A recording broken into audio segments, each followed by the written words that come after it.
Boa noite, meninas!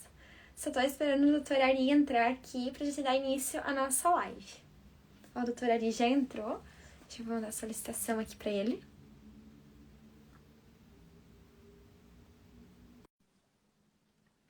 É a primeira live que eu estou fazendo com um cirurgião plástico no Mato Grosso. Oi, Oi, tudo bom, doutor Ari? olha, chegou o dia, né? Chegou finalmente, né? Quantas indas e vindas a gente teve, né? Marcava e desmarcava, daí dava um imprevisto. Mas finalmente Verdade. chegou o dia. Era pra ser hoje. Era, eu acredito nisso. Primeiro, eu queria te agradecer o convite. Fiquei bastante lisonjeado com o convite, né? Eu acho isso muito legal. Eu já sou fã da sua página, vejo tudo que você posta, gosto muito da sua ponderação, como você guia, né, as postagens e de como você pondera esse grupo tão grande que te segue aí. Isso é muito importante, né? Eu acho que informação é sempre muito bom, né? Informar as pessoas, levar informação de qualidade, chamar profissionais sérios, né? Isso é fantástico. Eu sou seu fã. Ah, imagina, doutor. Muito obrigada. Fico lisonjeada com seus elogios referente à página e tudo mais. Eu realmente tento cuidar bastante aqui. Às vezes tem uma outra pessoa que tenta querer dar uma estragadinha, mas eu vou lá e corta, né? E a passar Sempre é informação de qualidade, né? Eu acho que ajuda não só as meninas como cirurgião plástico, porque a menina já chega mais informada, então não fica naquela cheia de dúvidas, ela consegue conversar de uma maneira mais parecida, né? Eu perfeito. acho. Isso. Eu acho isso legal porque desmistifica muita coisa, né, Mari? As pessoas têm muito medo do desconhecido. E quando a gente informa de maneira clara, né, a gente acaba ajudando muita gente. Então, por isso que eu sou fã da página. Eu acho que a sua página é fantástica. Ela leva informação mesmo para as pessoas. Isso é muito bom. Sim, obrigada, doutor. Então, eu queria que o doutor se apresentasse para as meninas que não o conhecem aqui da página, né? De onde o doutor é, sua formação, cursos. Vi que o doutor recentemente fez o curso com o doutor Felipe Massinhan, né? Então, meninas, eu sou o Dr. Ari Leite, eu sou cirurgião plástico. Moro em Cuiabá, a minha formação médica é aqui de Cuiabá, eu me formei na Universidade de Cuiabá e depois fiz a minha residência de cirurgia geral aqui também, em Cuiabá. Mas como sempre tive o sonho de ser cirurgião plástico, eu precisei sair do estado para estudar cirurgia plástica. E o lugar que eu escolhi fazer cirurgia plástica foi no Hospital das Forças Armadas, em Brasília. Lá eu fiquei pelos 3 anos da residência e mais um pouquinho depois, e fiz a residência em cirurgia plástica habilitada pelo MEC e depois fui aprovado na prova de especialista da Sociedade Brasileira de Cirurgia Plástica.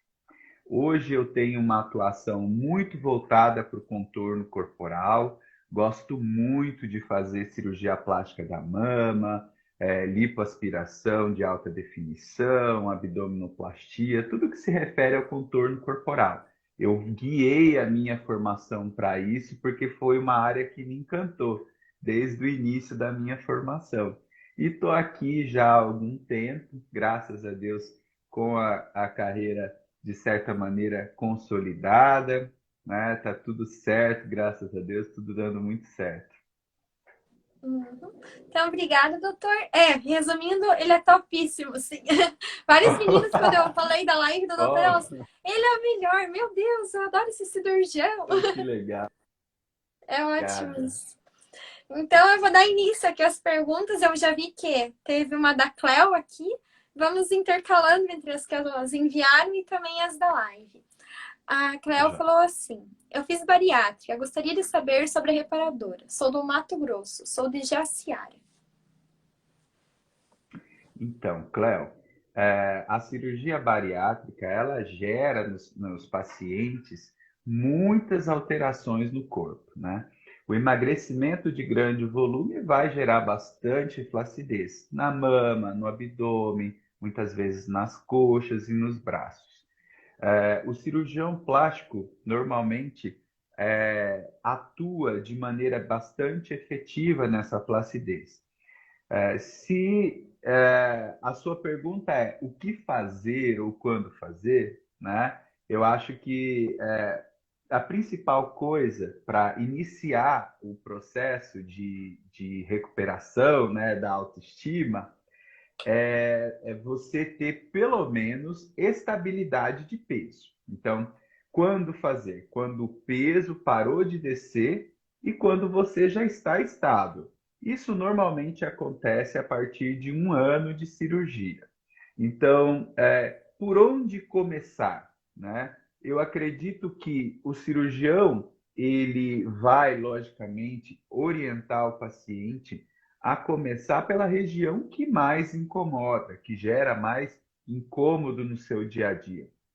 Na minha prática clínica, o que eu vejo, né, nos pacientes pós-bariátricos é geralmente começar ou por mama ou por abdômen, né? São as áreas de preferência. E essas duas cirurgias vão gerar um bem-estar muito grande para as pacientes. Então, eu acho que isso já respondeu um pouquinho a dúvida dela, né? Com relação à realização, né, de cirurgias em pós-bariátrico, eu tenho, graças a Deus, uma formação bem consolidada nessa área. Tenho uma atuação bem forte na reconstrução pós-cirurgias bariátricas e a gente atua em todas as áreas do contorno corporal. Braço, coxas, abdômen, mamas, né? Glúteos. Então, se você quiser iniciar suas reparadoras, pode vir aqui procurar a gente. Obrigada, doutor. Eu vou seguir com uma pergunta aqui e vou intercalar com uma que tá aqui que a menina fez relacionada, que é sobre a lipo HD. Pediram para o doutor explicar qual que é a diferença entre a lipo tradicional e a lipo HD. E daí nisso já tem a pergunta da Sabrine, que ela falou assim: eu gostaria de saber se a lipo com definição só serve para mulheres mais magrinhas ou que ainda não tenham tido filhos. A maioria dos resultados que vemos são de pessoas com pouca gordura a retirar.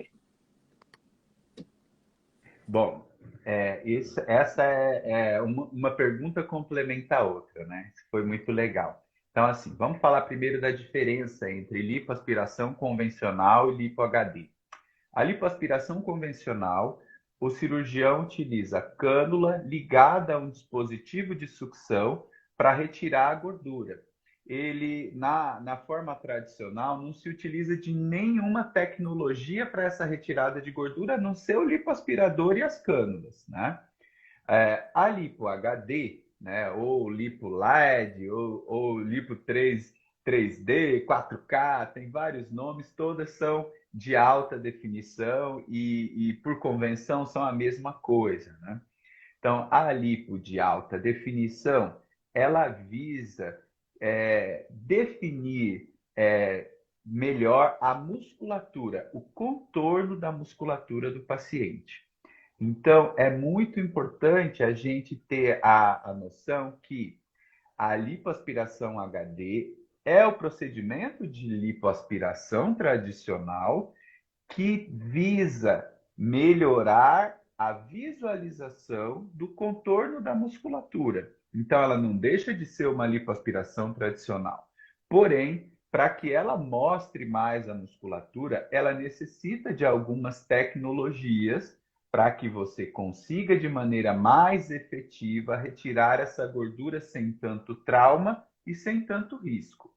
Então, a gente vê a lipoaspiração como uma técnica que foi evoluindo com os anos, né? Ela começou só com esse procedimento clássico, que é da cânula, que retira a gordura através de um aparelho de aspiração contínua, e foi se adicionando tecnologias que foram tanto facilitando a vida do cirurgião plástico, como no caso do vibrolipoaspirador, que provoca uma vibração nessa cânula e facilita a introdução da cânula e a retirada de gordura.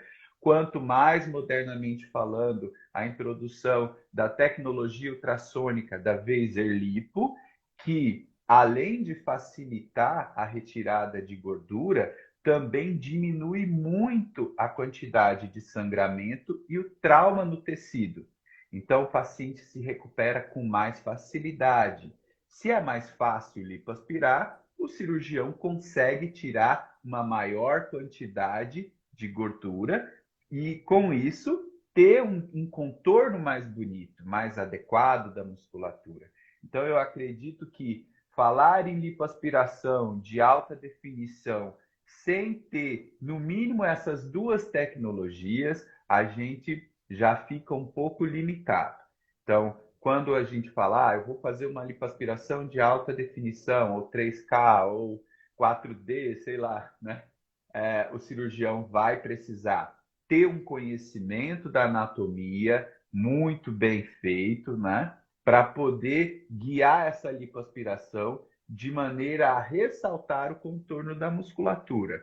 O que é mais pedido, o que a gente vê mais no consultório, é a paciente que quer mostrar a musculatura de braços, de abdômen, né? Então, isso é muito frequente na nossa prática clínica aqui. Com relação à segunda pergunta, se só pode ser feito em pacientes muito magrinhos. A lipo de alta definição, como o próprio nome diz, ela define alguma coisa, né? Então, essa alguma coisa precisa existir. Então, se você tem uma paciente que tem uma flacidez muscular muito grande e quer fazer uma lipo de alta definição, essa lipo vai ficar um pouco prejudicada. Porque como você vai contornar um músculo que não tem nenhum tipo de contorno, que ele é flácido, né? Então, é lógico que todo procedimento em cirurgia plástica precisa ser bem indicado. Se você indica corretamente um procedimento, você vai ter o melhor resultado, né? Então, para quem é a lipoaspiração de alta definição? É para o paciente que tem o peso sob controle. Isso não quer dizer para paciente magrinha. Quer dizer a paciente que não está em obesidade e nem sobrepeso muito elevado, né? Próximo da obesidade. Então, se você tem um pouquinho de gordura localizada, se tem sobra de gordura em alguma região, porém não está em sobrepeso e nem obesidade, a lipo HD é para você. Uhum. Eu vi uma outra pergunta, ali bem no começo, quando a gente entrou, era sobre hidrolipo. O que que o doutor acha de hidrolipo feito em consultório? Eu até já imagino. Olha só, hoje em dia todo mundo quer meter a colherzinha no consultório do cirurgião plástico, né? Essa moda começou com pessoas não especialistas, por incrível que pareça, né? Porque o cirurgião plástico, quando ele tem a formação tradicional, né, ele passou por uma residência de cirurgia geral, ele passou pela residência de cirurgia plástica, teve a sua habilitação na Sociedade Brasileira de Cirurgia Plástica, ele segue todas as normas e rotinas para realizar qualquer procedimento. A lipoaspiração é um procedimento de certa forma, invasivo. Apesar de ser pequenos furinhos, né, não tem corte, né, efetivamente dizendo, é um procedimento que, se não for realizado com o suporte devido, pode gerar graves complicações. A hidrolipo em consultório, na minha opinião, ela é muito pouco efetiva, porque para ela ser segura, ela não pode passar de 300 ml em cada sessão. Então, ela fica muito restrita a um número de indicações e de pacientes muito pequena. E eu acho que é muito pouco efetiva, né? Eu, sinceramente, não costumo indicar lipoaspiração em consultório.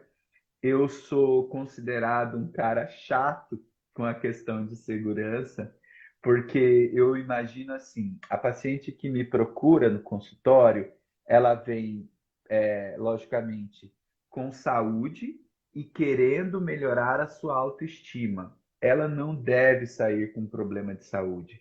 Então, é minha obrigação zelar pela segurança dela. E eu acho que é o mínimo que o cirurgião deve procurar para assegurar que o seu paciente não só vai ter um resultado bonito, mas que ele vai gozar de boa saúde para poder aproveitar os benefícios desse procedimento. Então, a minha opinião sobre lipoaspiração, hidrolipo, minilipo, qualquer coisa em consultório que se fale em introdução de cânula, em aspiração, para mim é hospitalar, né? É com monitorização, com anestesia adequada. Eu acho que nada vai pagar a minha cabeça tranquila no travesseiro, sabendo que eu fiz o melhor pelo meu paciente. Com certeza. E eu acho que as meninas pensam de forma errônea, né? Porque elas pensam, É, consultório, eu acho que é mais tranquilo fazer no consultório. Mas é ou muito não. pelo contrário, né? Pode ter uma É. intoxicação por causa da anestesia, né? Que tem uma quantidade lá, não lembro direito. Existe um limite, que é o que a gente chama de toxicidade, né? Se você começa a fazer o procedimento e o paciente começa a sentir, porque a anestesia local, ela tem um halo de dispersão. Então, muitas vezes a movimentação da cânula pode ultrapassar aquele halo de atuação da anestesia. Aí o paciente começa a sentir dor. Aí você vai lá e aplica mais anestésico. E aí, o paciente novamente sente dor, você vai lá e aplica de novo. Logo, você vai ultrapassar esse limite e vai atingir a toxicidade, onde o anestésico deixa de causar não só ele vai dar anestesia, porém, mas ele vai causar efeitos colaterais gravíssimos, né? Convulsões, parada cardíaca, só coisa ruim. Então, por que que você vai submeter o seu paciente a um risco desse? Não tem explicação. Sim. Obrigada, doutora. Eu vou fazer mais uma perguntinha daqui. Perguntaram se é possível colocar prótese de silicone junto com a abdominoplastia reversa. E quando é indicada a abdominoplastia reversa?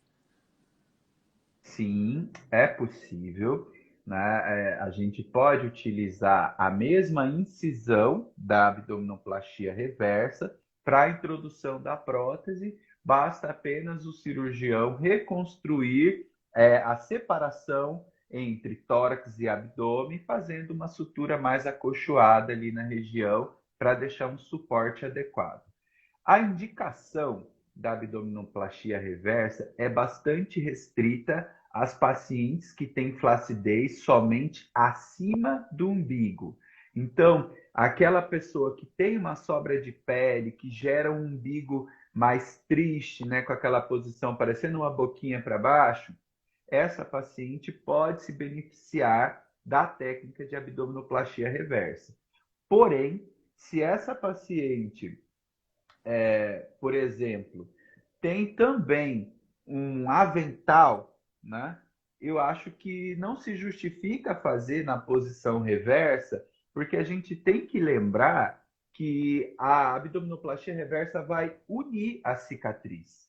Então, vai ter uma união da cicatriz da mama na região central. Isso vai mostrar bastante na hora que ela tiver de biquíni, na hora que ela tiver com decote mais ousado. Então, ela é bem restrita aos pacientes que têm bastante flacidez nessa região e que, logicamente, não vão se incomodar com essa cicatriz que une aqui na região central do tórax. No caso, seria indicado mais para as ex-bariátricas, né? Eu já fiz muito abdominoplastia reversa em pós-bariátrica, porque, por incrível que pareça, o corpo humano ele é uma caixinha de surpresa. Tem gente que emagrece bastante e não fica com muita flacidez abaixo do umbigo, e a flacidez fica mais intensa na região supra-umbilical. Em geral, são pacientes bem longilíneas, pacientes que são bastante altas, né? Pacientes que têm um tronco mais alongado, aí elas vão apresentar esse tipo de alteração anatômica. Uhum.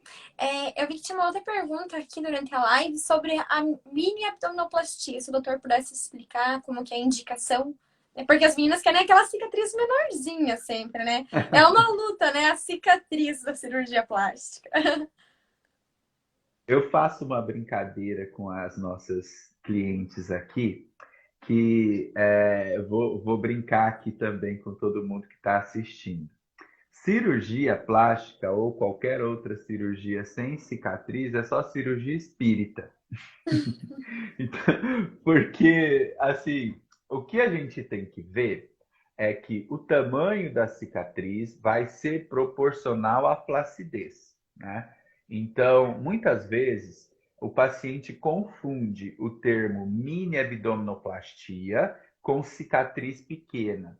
E o termo mini abdominoplastia, na verdade, ele está mais ligado a uma cirurgia que vai ser feita para quem tem flacidez abaixo do umbigo, porém que não precisa reposicionar a cicatriz umbilical. Então, o tamanho da cicatriz pode ser que seja menor que da abdominoplastia tradicional, sim, se a sua flacidez for pequena. Se a sua flacidez embaixo do umbigo for grande, eu vou precisar fazer uma cicatriz proporcional a essa sobra de pele. Então, muitas vezes, um mini abdômen pode ter uma cicatriz do tamanho de uma cicatriz de abdominoplastia tradicional, porque a paciente tem um pequeno avental na parte inferior do abdômen, mas não tem flacidez acima do umbigo. Ela é retinha, não tem o que a gente chama de estômago alto, né, que é a diástase. Então, essa paciente se beneficia só da retirada de pele embaixo do umbigo. Ela não vai precisar fazer toda a parte da abdominoplastia tradicional, que plica a musculatura, que reposiciona a cicatriz umbilical. Então, a mini abdominoplastia é um termo que a gente usa para paciente que só precisa retirar sobra de pele na região inferior, né, na parte inferior do abdômen, sem a necessidade de mexer na musculatura do abdômen e nem de reposicionar o umbigo. Obrigada, doutor. A próxima pergunta é: por que eu sinto dor nas costas quando estou de sutiã e quando estou sem sutiã não sinto dor? Nossa, essa é difícil de responder. Olha, muitas vezes o que pode acontecer, eu tive um caso semelhante de uma paciente, um uso inadequado ou imposição inadequada de um sutiã, né, pode gerar um desconforto ou também números inadequados de sutiã. Muitas vezes o paciente se utiliza de uma prótese grande e ela tem um tórax estreito. E aí ela precisa usar um sutiã pequeno por conta do tórax, mas ele fica muito justo no seio. Então ele vai dar uma compressão muito grande nesse seio e ela se sente mais confortável sem o sutiã, né? Eu acho que pode ser essa uma causa, né? Se ela tem uma prótese grande e aí quando vai comprar um sutiã adequado para a prótese, ele fica largo no tórax, aí naturalmente acaba pegando um número menor de sutiã e esse sutiã tem uma costura muito reforçada, ele acaba comprimindo demais, isso vai gerar desconforto com certeza. Uma dica que eu posso dar aqui é assim: compra aquele sutiã com a alça mais larga, compra um número Ou maior e manda ajustar também na parte das costas, né? Porque a gente que é magrinha e colocou prótese, não tem mais como usar o sutiã 38, 42, né? Precisa de um sutiã maior, mais reforçado. Assim você não vai sentir tanta dor. verdade. Isso acontece bastante, né? Às vezes o paciente gosta de um colo mais projetado, de um volume que preencha mais o tórax, e isso acaba deixando ela numa zona difícil de achar um sutiã que seja confortável e que dê suporte, né, adequado. Então acaba acontecendo esses desconfortos mesmo. Uhum. Solane, depois me manda um direct sobre esse sutiã que eu vou postar para as meninas aqui. Achei bem interessante, ó. Ela disse que algumas marcas já fabricam próprio tamanho das cóccix e o tamanho da prótese. Aí, olha que Maravilhoso legal. isso, né? Doutor, aqui a próxima pergunta também é relacionada a mamas. Pediram para o doutor explicar a diferença entre prótese subglandular e submuscular, quais as vantagens e desvantagens. Legal. Isso é uma pergunta bem frequente, todo mundo tem dúvida, né? Quando que eu vou utilizar embaixo do músculo? Quando que eu vou colocar embaixo da glândula? O que que é melhor? O que que é pior? Isso é bastante frequente e é muito bom a gente conversar sobre isso. Não existe melhor ou pior. O que existe é a paciente ideal para cada técnica. Então, assim, basicamente, uma coisa que o cirurgião utiliza para escolher colocar a prótese embaixo do músculo ou colocar a prótese acima do músculo, embaixo da glândula, é uma prega cutânea que a gente chama de pinch test. Se esse pinch test é muito fininho, menor que 2,5 cm, quer dizer que essa paciente tem uma quantidade de cobertura glandular muito delgada. Então, a longo prazo, se essa prótese estiver acima do músculo, ela vai ficar praticamente na pele, porque a compressão da prótese na glândula mamária, que é muito delgada, vai fazer essa mama se dissolver com o tempo. E aí vai ficar só prótese e pele, e aí acontece aquele efeito rippling, que é as dobras da prótese aparecendo na pele. Então, essa paciente que tem o pinch test menor que 2,5 cm precisa colocar a prótese abaixo do músculo, porque dessa maneira a gente vai ter uma cobertura adequada para proteger o contorno da prótese. A gente vai ter um contorno bonito, suave e adequado. Já a paciente que tem um pinch test maior que 2,5 cm, ela vai ter mais cobertura de glândula e essa glândula vai conseguir cobrir adequadamente o implante. Então, a gente vai ter um contorno de colo bonito e uma proteção do implante.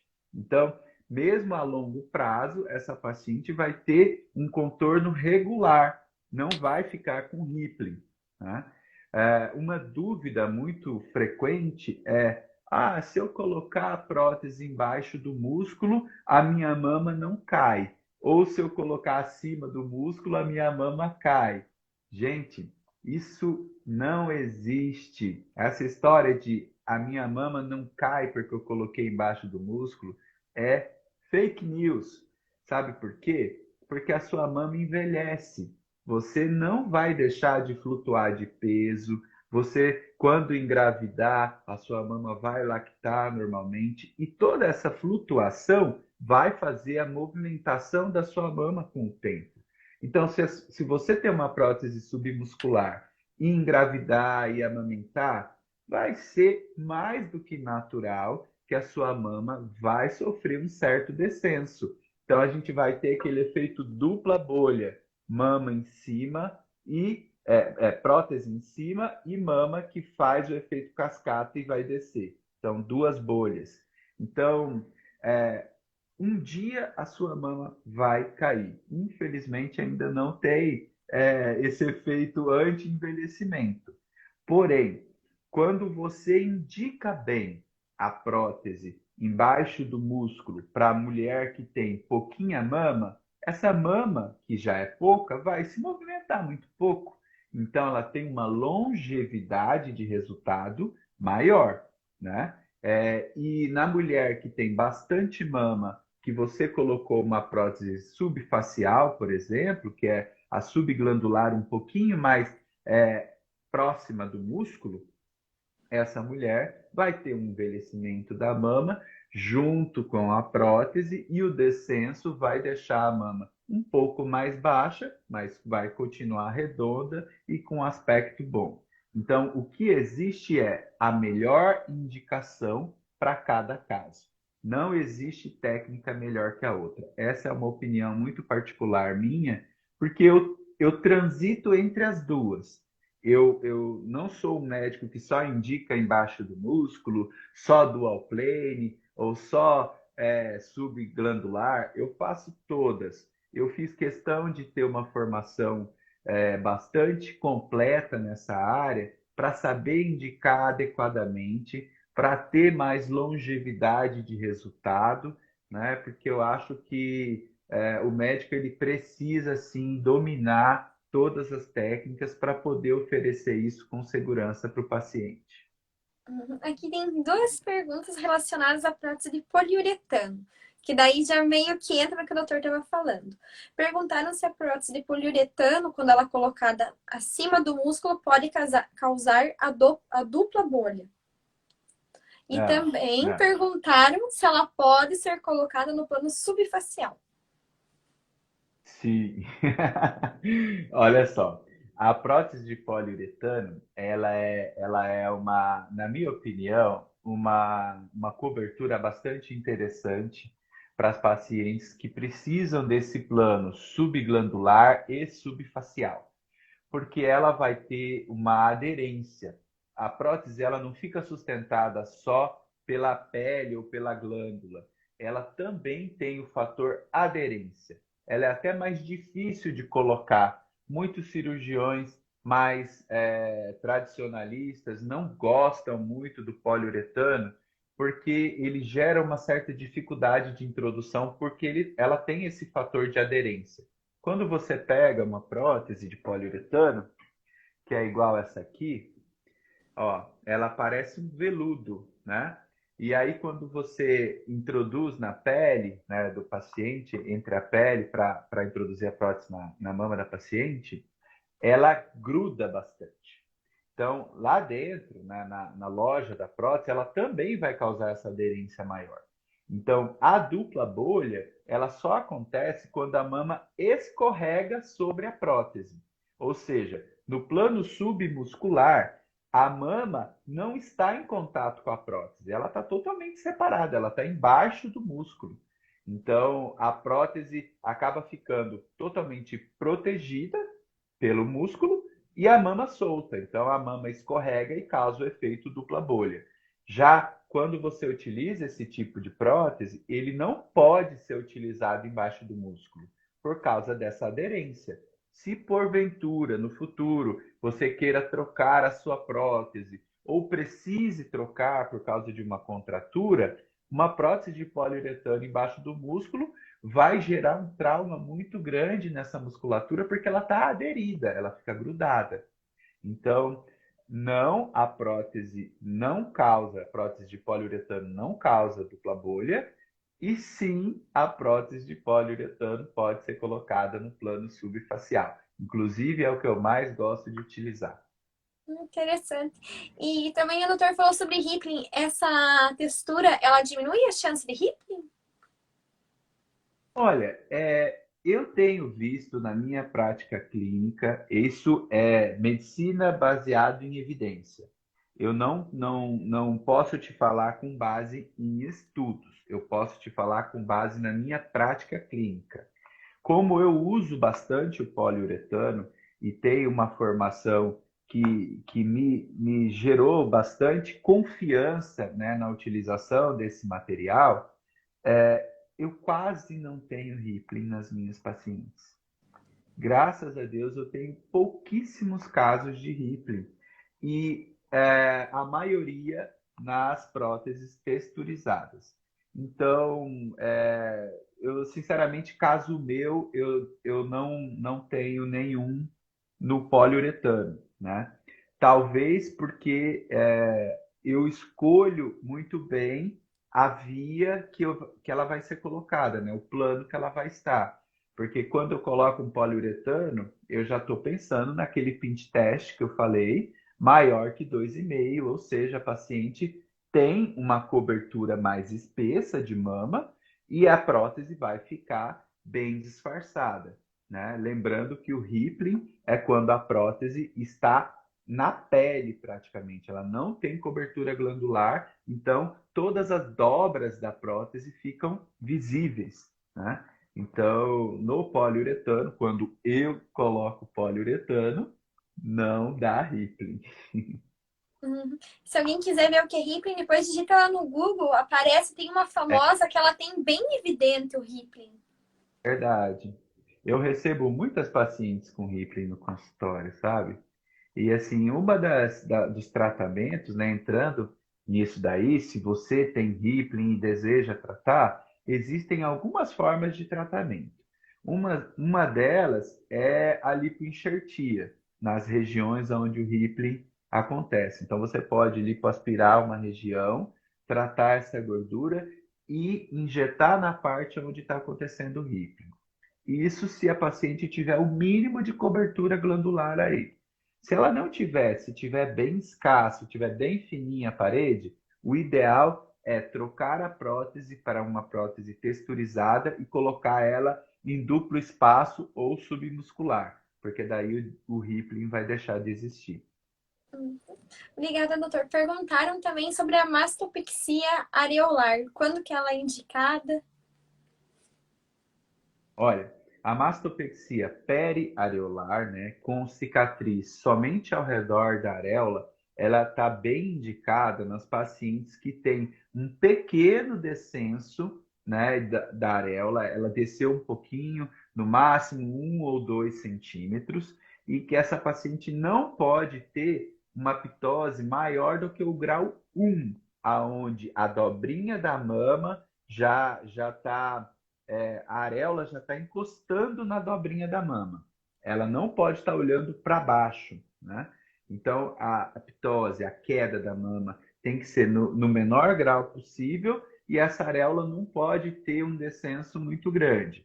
Então, se você tiver que percorrer uma área muito grande de distância, né? Uma distância muito grande com a areola, a periareolar já não vai ser muito boa, porque ela vai jogar toda a incisão, toda a força, toda a tensão vai ser jogada ao redor da areola. Isso vai gerar uma cicatriz inestética. Então, ela é bem indicada para pequenas flacidez. Né? O paciente não pode ter uma mama muito flácida, com muita pele para ser retirada. Obrigada, doutor. Perguntaram aqui sobre cicatriz hipertrófica e queloide. Como prevenir? Bom, prevenção fica um pouco difícil porque é, não existe uma maneira de se diagnosticar precocemente, né? Se você for fazer um tratamento a toque de caixa para todo mundo, eu acho que é meio inefetivo essa estratégia. Agora, como tratar, né? Aí já é diferente. Quando ele acontece, existem diversos tratamentos, né? Que passam pela injeção de corticoide intralesional, ou também mais recentemente falando de ressecção com a injeção de toxina botulínica no ato da cirurgia para evitar uma recidiva do queloide ou da cicatriz hipertrófica. A prevenção ela é muito difícil, porque uma cicatriz hipertrófica ela pode acontecer por diversos motivos. Então, ela pode acontecer devido a má técnica? Pode, mas ela também pode acontecer porque você não teve um bom repouso no pós-operatório. Ela também pode acontecer por fatores intrínsecos do seu corpo, né? Na raça negra, na raça oriental, onde o paciente já tem uma predisposição a uma hiperprodução de colágeno, todos podem gerar ou cursar com algum grau de hipertrofia de cicatriz. Então é muito difícil prevenir, mas não é difícil tratar. Né? Quando a gente utiliza das técnicas adequadas, o tratamento geralmente é bastante efetivo. Eu tenho, assim, alguns casos de cicatrizes hipertróficas que a gente conseguiu tratar muito bem com, primeiro, a infiltração de corticoide intralesional para deixar essa cicatriz mais macia. Aí, quando a cicatriz já estava mais macia, baixou um pouquinho, aí a gente faz a ressecção da cicatriz, né? Retira essa cicatriz, aplica no ato da cirurgia toxina botulínica e ainda assim, se é uma cicatriz bastante hipertrófica, muito endurecida, você ainda assim pode indicar no pós-operatório a radioterapia linear ou a beta-terapia, que são adjuvantes nesse tratamento. Em geral, com uma taxa alta de sucesso quando você associa pelo menos 3 vertentes de tratamento. Desculpa, não é corona. Eita, graças a Deus que isso está acabando, né, Mari? Graças Aqui no a nosso. Deus. Imaginei que é bem É, calor, né? Pra ficar usando máscara direto, acho que é terrível, né? é isso. Aqui no Chega nosso a faltar estado, ar, né, pra gente. aqui no nosso estado, graças a Deus, a pandemia já está indo embora. Se Deus quiser, vai acabar. A gente está em queda aí dos índices, né, de infecção do Covid-19. Graças a Deus está acabando por aqui.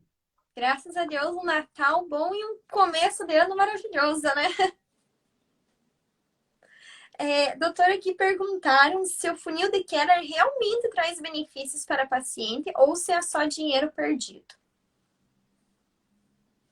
Bom, o funil de Kellner, ele é uma estratégia interessante para evitar o contato da prótese com a borda da pele, aonde ela vai ser introduzida, também para diminuir um pouquinho do atrito que acaba ocorrendo quando você vai fazer a introdução através do dedilhamento, né? E com isso, muitos estudos mostraram que houve uma redução importante na taxa de infecções e de contratura capsular, né? Isso, alguns estudos já disseram que ele realmente é efetivo. Na minha prática clínica, eu não vi tanta diferença. Eu nunca, assim, graças a Deus, eu acho que Deus tem me abençoado bastante. Eu nunca precisei retirar uma prótese por infecção, né? Talvez porque eu utilize do esquema tríplice de proteção, que é trocar as luvas antes de tocar no implante, retirar o talco da luva através da lavagem das luvas, né, para retirar esse talco, e utilizar a solução de antibiótico para cobrir a loja da prótese, cobrir o implante.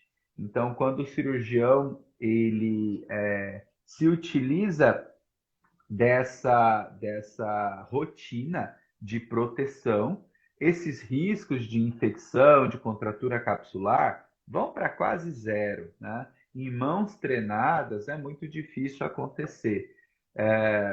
Eu acho que logicamente, é um mecanismo de proteção, porém que tem custo, né? E ele deve ser pesado, sim, o paciente deve pesar realmente custo-benefício para utilizar ou não. Eu dou essa opção para os pacientes, os que querem utilizar, porém, não é uma coisa da minha prática diária, não. Pouquíssimas pacientes têm me pedido isso aqui em Cuiabá. Uhum. E ele pode ser usado com a prótese de poliuretano, já que ela é mais complicada para colocar, porque eu vejo assim que muitas meninas têm reclamado, que eu acho que também vai pela experiência do cirurgião, né? Tem cirurgião que coloca mais a prótese de poliuretano, então ele tem mais experiência. Daí às vezes eu posso fazer com alguém que não tem tanta experiência, pode causar algum problema. Que eu vejo que tem muitas meninas reclamando com os cirurgiões que não têm tanta experiência com a prótese de poliuretano, que tá dando muita contratura. Acontece de grudar alguma bactéria ali? O que que leva a essa contratura? Porque ela por si só, por causa da textura dela, né, que eu sempre ouvi falar, até o Rubens da Cinemed fez live aqui, né? E também do Ivo Pitangui, que eu li sobre que ela tem menos chance de contratura. Aí eu achei muito estranho isso, sabe?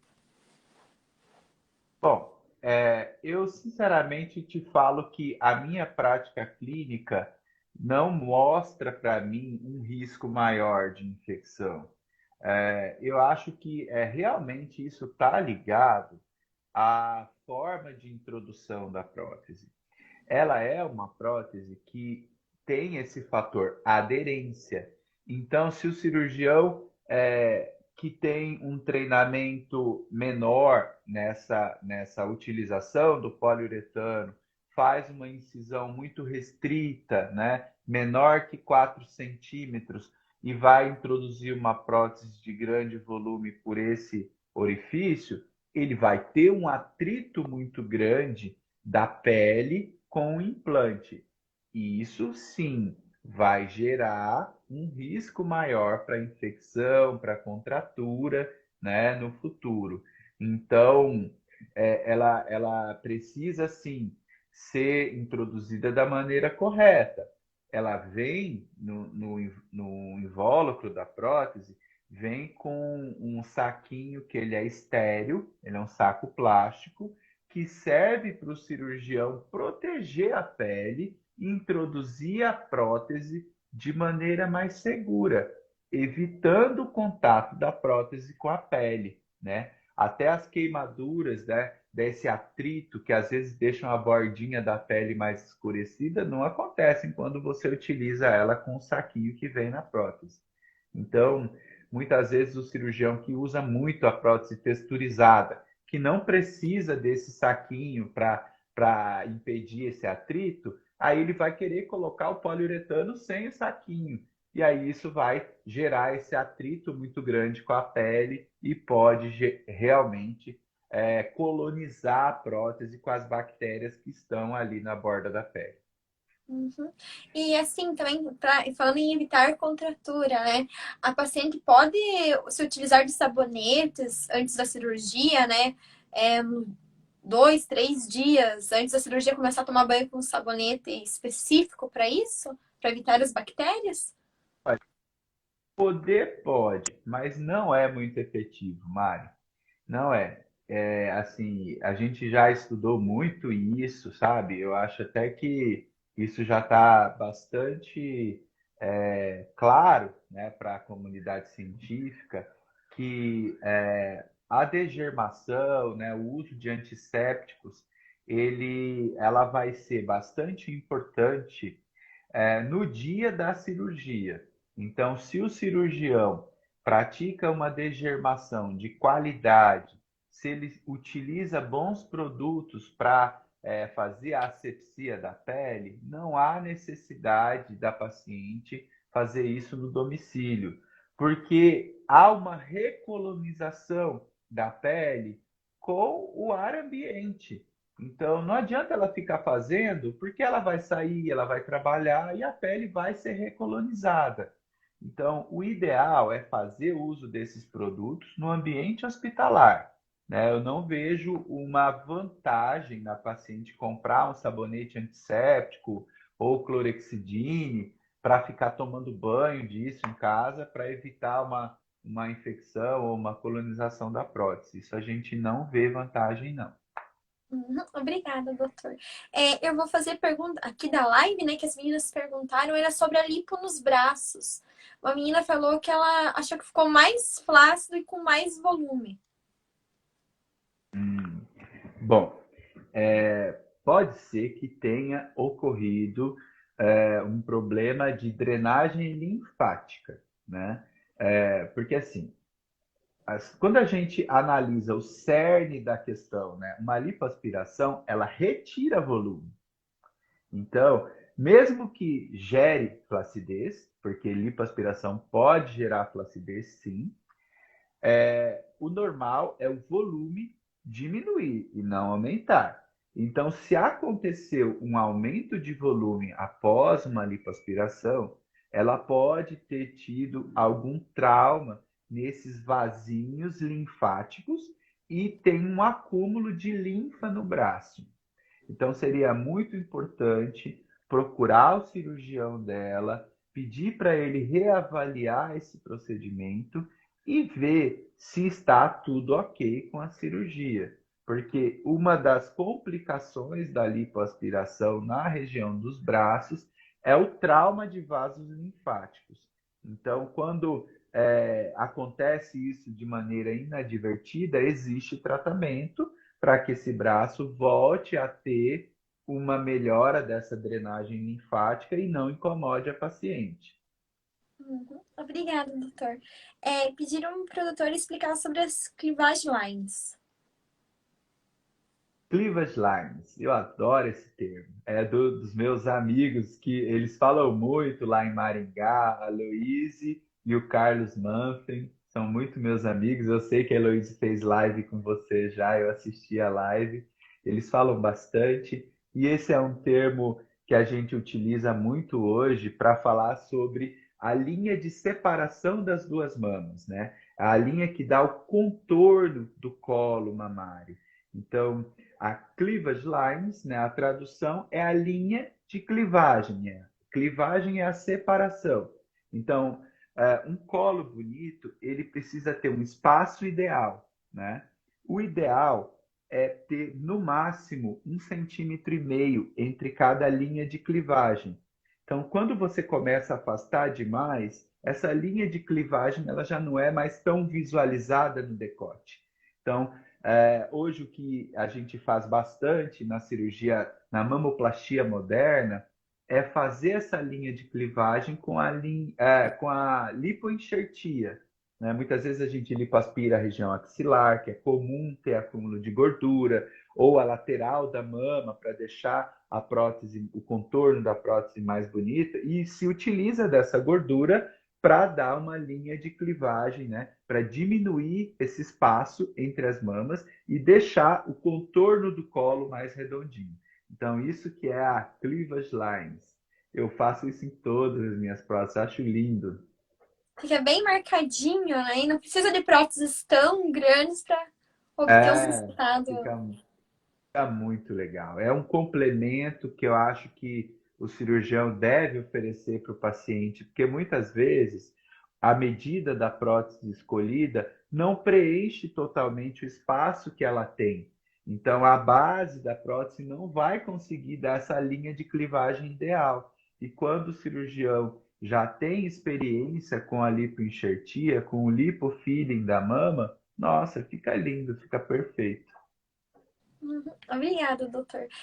Aqui uma pergunta na live também foi sobre a lipoaspiração da axila. Se é verdade que deixa a axila escura.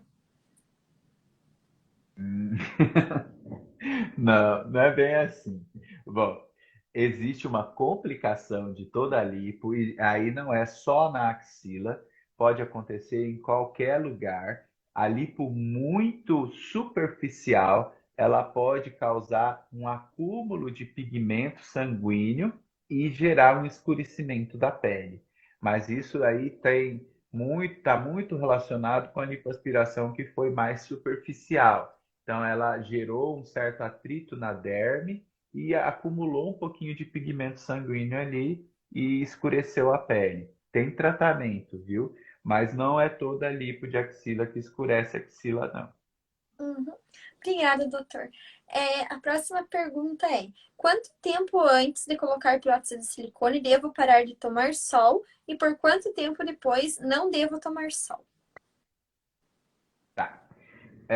Eu acho assim, quando você toma sol de maneira correta, não precisa parar de tomar sol antes da cirurgia de silicone.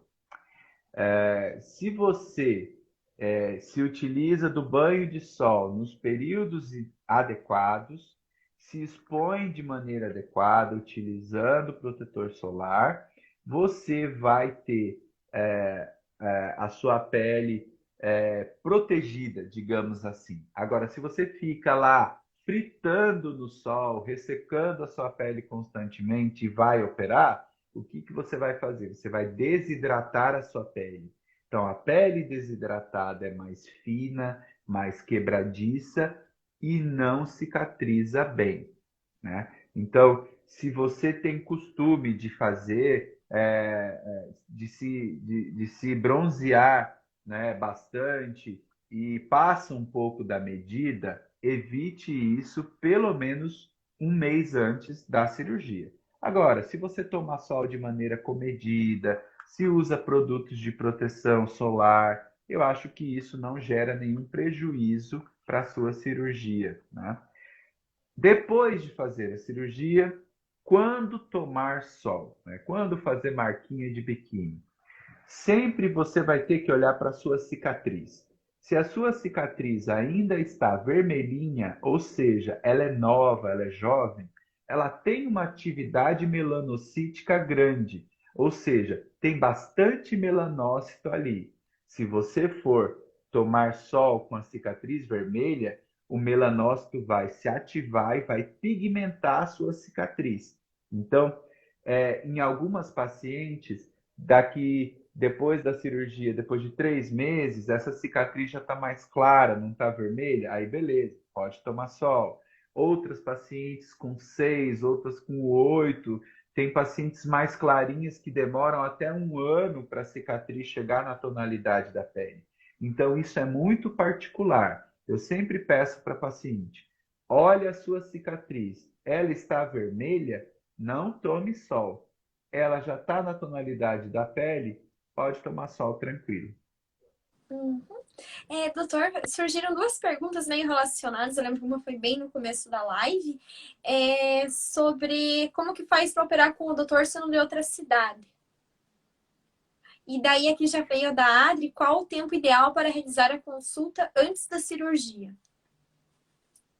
Se você é de outra cidade e não pode se deslocar aqui para Cuiabá para fazer a consulta de pré-operatório, a gente pode fazer essa consulta hoje por telemedicina. Graças a Deus, teve uma coisa boa na pandemia. É o fato da gente poder fazer essa pré-consulta por videochamada. Então, hoje a gente tem o dispositivo de telemedicina que funciona muito bem. A gente pode prescrever, pedir exames, tudo por videochamada e mandar para o paciente esses protocolos para ele fazer na cidade dele e ele efetivamente vai mandar isso para a gente via e-mail ou via WhatsApp. A gente vai avaliar esses exames e vai orientar ele de forma virtual até uma data próxima da cirurgia que ele possa vir a Cuiabá realizar o procedimento. A gente tem feito isso bastante para os pacientes do interior do estado. Algumas pacientes de Rondônia também têm me procurado bastante, graças a Deus. Então, a gente consegue atendê-las por telemedicina. É só ligar aqui no nosso consultório, falar com a Renata, ela agenda uma videoconsulta e a gente consegue avaliar os pacientes por esse dispositivo. Doutor, o nosso tempo já Essa está é acabando. outra Opa, pergunta. Eu pode. falo muito, né? Não tem problema. Até melhor, eu gosto quando explica bem, que nem as meninas entendem direitinho. O doutor explicou tudo direitinho. Algumas perguntas ficaram, daí eu posso te enviar para o doutor responder, daí eu reposto aqui? Pode, pode sim, eu respondo sem problema. Uhum. Então, Eu, as eu costumo meninas. responder todo mundo que me manda, Mari, eu acho isso muito importante, aproxima, né? O paciente se Sim. sente mais seguro. Então, tem muita gente que pergunta: é o doutor mesmo que está falando? Sou eu respondo tudo do meu Instagram, eu passo um bom tempo respondendo, geralmente à noite eu respondo tudo. Eu acho isso importante. O paciente precisa conhecer bem o médico que ele escolheu, ele precisa tirar todas as suas dúvidas. Eu acho que sair do consultório e com dúvida não está certo. Então, tá com dúvida? Me chama no Instagram, me chama no WhatsApp, manda para mim, a gente responde com todo prazer desse mundo. Uhum. Então, eu queria agradecer ao doutor, tá acabando 1 minuto e 19, vai acabar a nossa live. Obrigada pela live maravilhosa, doutor. E tudo de Agradeço. bom. Obrigada às meninas que participaram também da live. Obrigado, gente. Obrigado mesmo. Eu fico muito feliz em poder ajudar, em poder levar informação de qualidade para vocês. Mari, agradeço demais o convite, viu? Só desculpa a enrolação, Não né? tem Quando você problema, me imagina. convidou a primeira vez, eu não consegui, daí depois veio a pandemia e tal, mas deu tudo certo. Que bom, Foi então. muito legal. Obrigada, doutor. Boa noite, meninas. Boa noite, doutor. Tchauzinho.